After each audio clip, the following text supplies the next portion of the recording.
اللہ کے نام سے شروع جو بڑا مہربان ہمیشہ مہربانیاں فرمانے والا ہے۔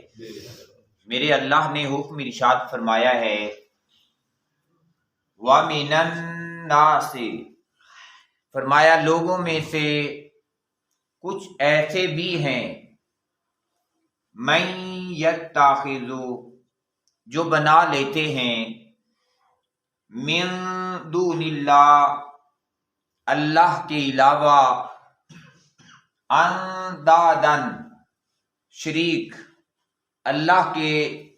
شریک بنا لیتے ہیں، اور اللہ کا شریک بنا کے فرمایا یحبونہم، وہ ان سے پھر محبت شروع کر دیتے ہیں، ان سے محبت کرتے ہیں، اور محبت بھی ایسی کا حب اللہ، جیسی محبت اللہ کے ساتھ بندے کو ہونی چاہیے تھی، فرمایا ایسی وہ محبت ان غیروں کے ساتھ کرنے لگ پڑتے ہیں۔ لیکن میرے اللہ نے حکم ارشاد فرمایا والذین، اور وہ لوگ آمنو، جنہیں دولت ایمان نصیب ہوئی ہے، فرمایا اشد حبا للہ، وہ شدید ترین محبت کرتے ہیں اللہ تبارک و تعالیٰ کی ذات کے ساتھ۔ جنہیں دولت ایمان عطا ہو گئی ہے، فرمایا مومن بندہ تو اللہ ہی سے محبت کرتا ہے، اللہ ہی کے ساتھ پیار کرتا ہے، اپنا ہر سلسلہ اپنے اللہ کے سامنے اور اپنے اللہ کے ساتھ شیئر کرتا ہے۔ پیارے بھائیوں، ہمارا بھی ایک تعلق اللہ تعالیٰ کے فضل و کرم سے اللہ ہی کے ساتھ ہے، لیکن یہ جو ایک سلسلہ ہے ہمارا نماز کا، کہ بندہ نماز کی حاضری کے لیے اللہ کے دربار میں اللہ کے گھر میں آتا ہے، یہ نماز بیسک ایک مناجات ہے۔ مناجات کہتے ہیں کہ بندے کا جو دکھڑا ہے نا، وہ بندہ اپنے اللہ کو سنائے۔ لیکن کیا کبھی ایسا ہوا کہ ہم مسجد میں نماز کے لیے دکھڑا سنانے کے لیے آئے ہوں اور ہم نے حقیقت میں اپنا دکھڑا اپنے اللہ کو سنایا ہو؟ میں نہیں سمجھتا کہ ایسا کبھی ہوا ہو کہ ہم مسجد میں اس نیت سے آئیں کہ یہ جو میرے معاملات ہیں میں انہیں اپنے اللہ کو کیوں نہ بتاؤں۔ میں بندے کو بتاتا ہوں کہ یار یہ دکھ ہو گیا ہے، یہ تکلیف ہو گئی ہے، یہ پریشانی ہو گئی ہے۔ بندے نے کیا کرنا ہے؟ بندہ تو خود محتاج ہے، بندہ تو خود مانگنے والا ہے اللہ سے۔ تو میاں جو خود محتاج ہے اللہ کا، وہ مجھے کیا دینے والا ہے؟ تو میں نے کچھ لینا تھا تو مجھے اپنے اللہ کے حضور بیٹھنا چاہیے تھا، مجھے اپنے اللہ کے ساتھ لو لگانی چاہیے تھی، مجھے اپنے اللہ کے ساتھ تعلق بنانا چاہیے تھا۔ تو گویا یہ جو ایک عبادت کا سلسلہ ہے، نماز ایک عبادت ہے، مجھے چاہیے تھا کہ میں اسے عبادت بناتا، اور یہ ایسی عبادت ہے کہ جو بندے کو مقام معراج پہ لے کے چلی جاتی ہے، اللہ کے اتنے قریب کر دیتی ہے کہ بندہ مقام معراج تک پہنچ جاتا۔ لیکن میں سمجھتا ہوں کہ شاید ہم نے اپنی عبادت کو اس مقام تک بھی نہیں لے گئے، ہم نے اپنی عبادت کو صرف عادت بنایا ہے، اور عادت بھی اتنی بنایا ہے کہ بات قاری صاحب اللہ اکبر کرتے ہیں تو ہماری نماز شروع ہو گئی، اور ادھر سے السلام علیکم ورحمت اللہ ہوا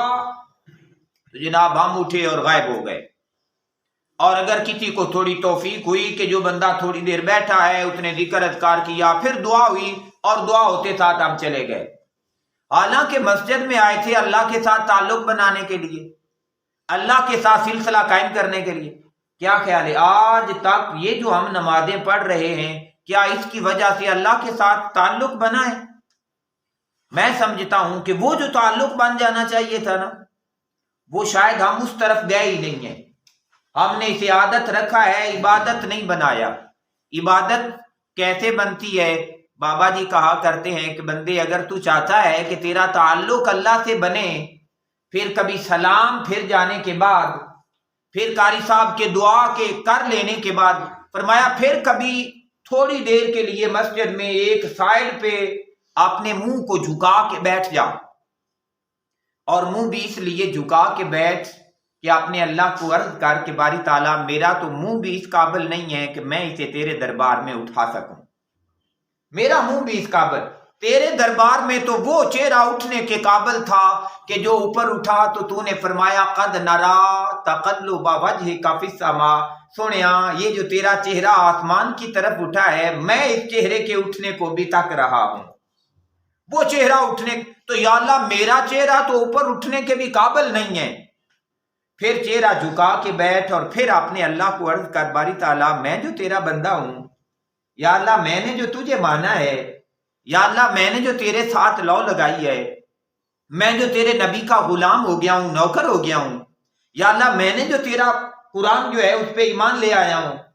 لیکن یا اللہ میں ہی ذلیل ہو رہا ہوں، یا اللہ میرے ہی قریب کوئی نہیں لگتا، یا اللہ مجھ ہی سے صاحب نے منہ موڑ لیا ہے،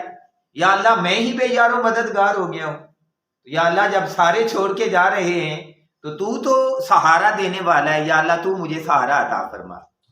یا اللہ تو میری دستگیری فرما، تیری آواز بھی نہ نکلے، تیرا منہ بھی جھکا ہو، بس تو یوں اللہ کے دربار میں بیٹھ جا۔ تو جب بندہ تھوڑی دیر کے لیے اس انداز کے ساتھ اللہ کے دربار میں، اللہ کے گھر میں بیٹھے کہ لوگ چھوڑ کے جانے والے ہیں تو چھوڑ جائیں گے، میرا اللہ تو فرماتا ہے وَنَحْنُ أَقْرَبُ إِلَيْهِ مِنْ حَبْلِ الْوَرِيدِ، میں شاہ رگ سے زیادہ قریب ہوں۔ تو بابا جی فرماتے ہیں جو یوں بیٹھے گا نا اس کے دربار میں، شاہ رگ بھی پھر اسے دور لگے گی، اسے اللہ اس شاہ رگ سے بھی زیادہ قریب محسوس ہوگا۔ لیکن ہم نے شاید یہ رسم ہی بنائی ہے مسجد میں بھی آنا جانا، پر وہ جو اللہ کے ساتھ اس انداز کا تعلق قائم ہو جانا چاہیے تھا نا، اس لیے کہتے ہیں یہ جو الگ وکھرے ہو کے بیٹھ جانا ہے، صوفیاء اسے کہتے ہیں مراقبہ کرنا، کہ بندہ مراقبہ کرے، گردن جھکا لے اور پھر دیکھے کہ وہ اللہ کس انداز کے ساتھ رحمتوں اور برکتیں میرے اللہ کی نے مجھے ڈھانپ کے رکھا ہوا ہے، آپ نے اثار میں رکھا ہوا ہے۔ تو اللہ سے یہ بھی دعا ہے کہ وہ جس انداز کے ساتھ مجھے اللہ کے ساتھ تعلق قائم کر لینا چاہیے نا، میرا اللہ وہ تعلق قائم کرنے کی سعادت ہمیں عطا فرمائے۔ تو فرمایا جو ایمان والا بندہ ہے وہ اپنے اللہ سے شدید ترین قسم کی محبت کرتا ہے۔ لیکن آج ہم یہ بھی دکھ ہو گیا ہے کہ ہمارے ہاں تو یہی مناظرے ختم نہیں ہوتے کہ بھائی نماز تو بعد دعا بھی منگنی جائز ہے کہ نہیں منگنی جائز۔ تو جب یہاں مناظرے آ گئے تو پھر وہ سلسلہ ہوا کہ سلام پھرا تو کچھ اٹھ بیٹھے، کچھ بیٹھے رہ کے جی دعا مانگی اور پھر چلے گئے۔ اللہ ہمیں ان جھگڑوں سے آگے نکالے تاکہ ہمیں کچھ تعلقات کے سلسلے کی طرف سفر کریں۔ پھر ارشاد فرمایا میرے اللہ نے کہ وہ ایمان والا تو جو ہے وہ لوگ جن کا نام بھی نہیں لیا، فرمایا انہوں نے غیر اللہ کو پکڑ لیا ہے، لیکن جو ایمان والے ہیں وہ اللہ سے شدید محبت کرتے ہیں۔ جیسے ہوتا ہے نا ٹوٹ کے محبت کرنا، وہ اپنے اللہ سے ٹوٹ کے محبت کر رہے ہیں۔ وہ میاں دنیا میں کسی کو کسی سے محبت ہو جائے، کہتے ہیں کہ ایاد کو محمود سے محبت ہو گئی تھی، ایاد غلام تھا محمود کا، جب محمود کا وہ غلام تھا تو ایک دفعہ کہیں سے خربوزہ آیا کھکھڑی، تو وہ خربوزہ جو ہے نا محمود لہر میں بیٹھا تھا، اس نے وہ خربوزہ سارے کا سارا اٹھایا اور جیسے اس کا ایک ایک ڈکرا الگ الگ اس کے حصے بنے ہوئے تھے، اس نے ساری کی ساری تھالی جو ہے نا وہ ایاد کو دے دی کہ لو آج تم کھا لو۔ تو کہتے ہیں اس ایاد نے وہ تھالی پکڑی اور بڑے مزے لے لے کر جناب اس خربوزے کو کھانا شروع کر دیا۔ جب مزے لے لے کے کھا رہا تھا نا تو محمود نے دیکھا کہ جب وہ کھا گیا تھوڑی باقی رہ گئی تو کہا بھی اس کا ایک حصہ مجھے بھی دے دو۔ تو جب انہوں نے کہا ایک حصہ مجھے بھی دے دو تو اس نے وہ جو ایک ڈکرا تھا، وہ جو ایک پھاڑی تھی وہ اٹھائی اور انہیں پیش کر دی، اور جب پیش کی تو کہتے ہیں کہ محمود نے جب اسے منہ لگایا نا تو صرف ایک ہی لقمہ اس سے جب لیا تو وہ اتنی کڑوی قسم کی تھی کہ وہ ایک لقمہ بھی نگل نہیں سکا، اس نے وہ ایک لقمہ بھی چھوڑ دیا۔ اور ایاد کو کہتا ہے ایاد اتنی بد مزہ اتنی بے ذائقہ خربوزہ یہ تھا اور تو سارا ایسے شوق اور مزے سے کھا گیا ہے۔ تو کہتے ہیں کہ ایاد نے کہا مجھے اس بات سے شرم آئی ہے کہ جن ہاتھوں سے آج تک میٹھے پھل نصیب ہوتے رہے ہیں، اگر آج اس ہاتھ سے کوئی ایک کڑوا پھل بھی مل گیا ہے تو میں اتنا ناشکرا تو نہ بنوں کہ اسے کڑوا سمجھ کے پیچھے کر دوں۔ بندے اگر دنیا کا کوئی بندہ کسی دنیا کے مالک سے محبت کر لے تو اس کی کڑوی چیزوں کو بھی سینے سے لگا لیتا ہے، تو اس کو مالک مانے بیٹھا ہے جو ساری دنیا بنانے والا ہے، اور اگر اس کی طرف سے کبھی تیرے سر کو درد بھی ہو جاتی ہے تو تو سر کو باندھ کے بیٹھ جاتا ہے، گویا شکوہ کر رہا ہوتا ہے کہ آج میرے اللہ نے میرے سر میں درد دے دی ہے۔ تو اس کے اللہ کی شکایتیں لگاتا ہے ایک دوسرے بندے. چاہیے تو یہ تھا جس نے اتنی نعمتیں عطا کی تھیں اس کی طرف سے اگر کوئی آزمائش آ جاتی نا، اور جیسے کسی نے کہا تھا کہ یہ سونا میرے دکھ وچ راضی تے میں سکھ نو چلے پاواں، کہ اگر محبوب میری آزمائش میں ہی راضی ہے تو میں اسی بات میں راضی ہوں. تو جو اسی بات پہ راضی ہو جائے انعام اسے ہی ملتا ہے. حضرت ابراہیم علیہ السلام جیسی ہستی کوئی ہونی ہے، لیکن کتنے کتنے دکھ، کتنی تکلیفیں، کتنے آزمائش جن کے اندر سے ابراہیم علیہ السلام کو گزارا گیا. لیکن ابراہیم علیہ السلام نے ہر دکھ، ہر پریشانی، ہر آزمائش کو سینے سے لگایا. جب سینے سے لگایا تو ایک دفعہ اللہ تعالیٰ نے فرشتے بھیجنے تھے حضرت لوط علیہ السلام کی طرف، قوم لوط کی طرف. لیکن فرمایا قوم لوط کی طرف جا رہے ہو، راستے میں میرے ابراہیم کا گھر ہے، سلام کر کے آگے جانا. تو جو بندے اللہ کے ساتھ یوں تعلق قائم کر لیں کہ اس کی طرف سے آئی ہوئی آزمائش کو بھی سینے سے لگا لیں، اس کے دیے ہوئے انعام کے اوپر بھی اللہ کا شکریہ ادا کریں، تو پھر کام کوئی اور بھی ہو اللہ فرشتوں کو بھی کہتا ہے سلام کر کے جانا اسے. تو اللہ کرے کچھ ایسے تعلقات ہمارے اپنے اللہ کے ساتھ قائم ہو جائیں. تو فرمایا ایمان والا تو وہی ہے کہ جو شدید ترین محبت کرتا ہے، گویا یوں اللہ کا بندہ بن جاتا ہے کہ اپنی مرضی کو بھی پیچھے چھوڑ دیتا ہے اور سب کچھ اللہ کی مرضی میں فنا کر دیتا ہے اور اسی پہ راضی ہو جاتا ہے، اسی پہ راضی ہو جاتا ہے. پھر ارشاد فرمایا وَلَوْ يَرَى، اگر وہ دیکھ لیتے، الذین، وہ لوگ جو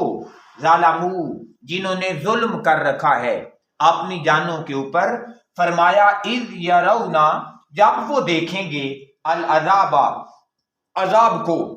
فرمایا وہ وقت دیکھنے کے قابل ہے کہ جب ان کے سامنے عذاب کھل کے آ جائے گا. جب عذاب آ جائے گا تو فرمایا ان القوت، وہ وقت وہ ہوگا کہ بے شک قوت للہ، اللہ ہی کے لیے ہوگی، جمیعاً، ساری کی ساری. اس وقت ان لوگوں کے لیے بھاگنے کا بھی کوئی موقع نہیں ہوگا، جان بچانے کا بھی کوئی موقع نہیں ہوگا، کیونکہ اس وقت تمام تر قوتیں اللہ تبارک و تعالیٰ کے لیے ہوں گی. پھر ارشاد فرمایا میرے اللہ نے لوگوں یہ یاد رکھنا کہ وَأَنَّ اللَّهَ، بے شک جو اللہ تبارک و تعالیٰ ہے، شدید العذاب، وہ سخت عذاب دینے والا ہے. اس کی پکڑ انتہائی سخت ہے، اتنی سخت ہے کہ وہ خود قرآن کریم میں ارشاد فرماتا ہے بندے خیال رکھنا ان بطش ربک لشدید، کہ تیرے رب کی پکڑ انتہائی سخت ہے، اس سے ہمیشہ ڈرتے رہنا اور اس سے پیچھے رہنا. لیکن قربان جاؤں پکڑ اتنی شدید ہونے کے باوجود پھر ارشاد فرمایا یا ایھا الانسان ما غرک بربک الکریم، بندے تیرا رب تو بڑا قریب ہے، کریم ہے، تجھے کس چیز نے دھوکے میں ڈال رکھا ہے. بندہ ساری زندگی کنڈ کر کے چلتا رہے اللہ کی طرف، وال سفید ہو گئے، بابا ہو گیا، اور بابا ہو جانے کے بعد بھی اگر اس بزرگی میں بھی ایک دفعہ مڑ کے دیکھے نا اللہ کی طرف تو میرا اللہ فرماتا ہے کہ آ جا، تیرے لیے اب بھی راستہ کھلا ہوا ہے.